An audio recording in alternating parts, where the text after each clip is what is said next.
Inconsistencies of the American Government by Charlie Knott. The United States boasts one of the most powerful governments of all time, but do they always tell the truth? Some would argue that the government can be seen time and time again providing unreliable and inconsistent information.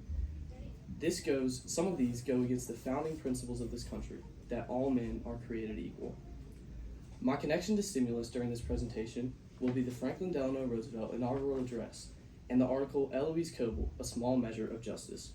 These two sources help me arrive at my research question.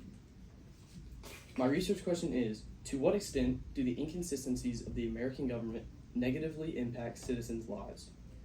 The first area I will be looking at inconsistencies for is in government statistics. According to the U.S. News and World Report, government statistics can be woefully inaccurate. An example of this can be seen in unemployment numbers. There are two types of surveys generally administered during economic recessions to see how many people are unemployed.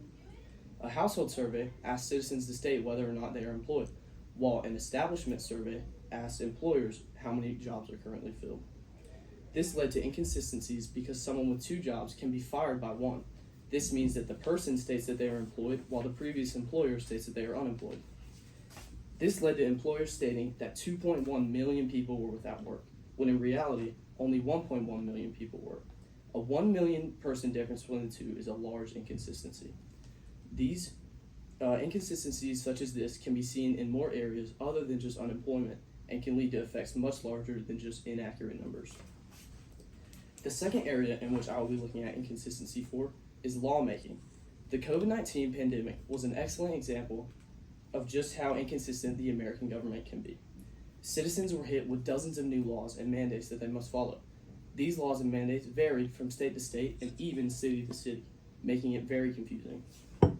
According to Benjamin Alhouse, research scientist for the Institute of Disease Modeling, the NPI, National Provider Identifier, policies in the USA continue to be recommended, imposed, and lifted inconsistently.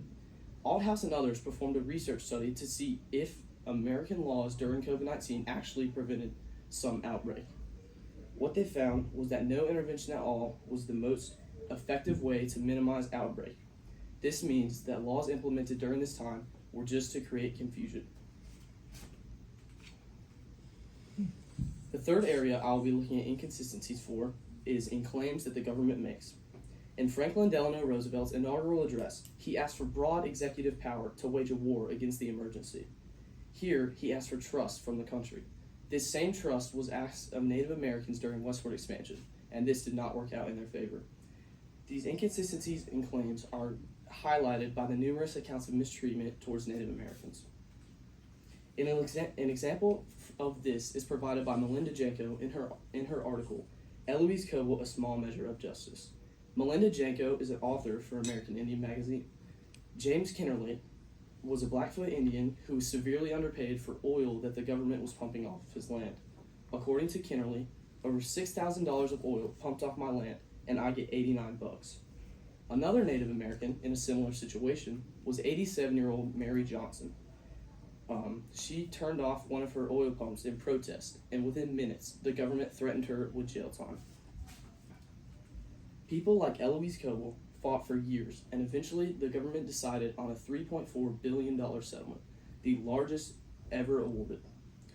This settlement gave $1.5 billion for members of the class, $1.9 billion for land consolidation, and $60 million for the scholarship fund. This provides a great example of someone standing up to the inconsistencies that this government has given to the world. Large contrast can be drawn from the Native Americans' mistreatment and FDR's success as a president. Many of FDR's policies can still be seen in effect today.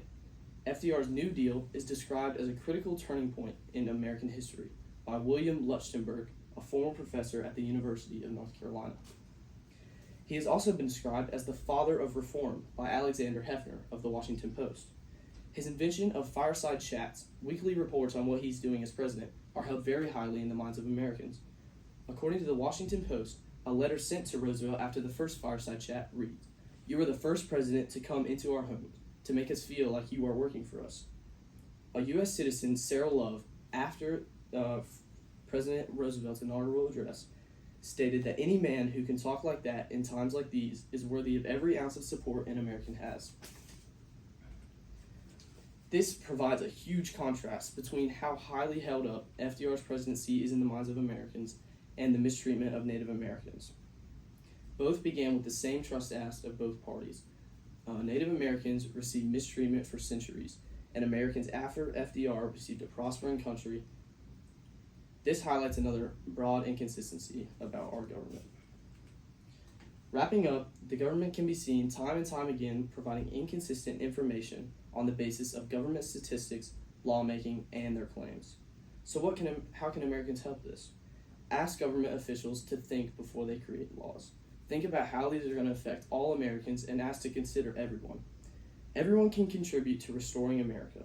If citizens fight for change, along with people such as Cabell, bringing mistreatment to light, America is on track to eliminate these inconsistencies and once again be a reliable government.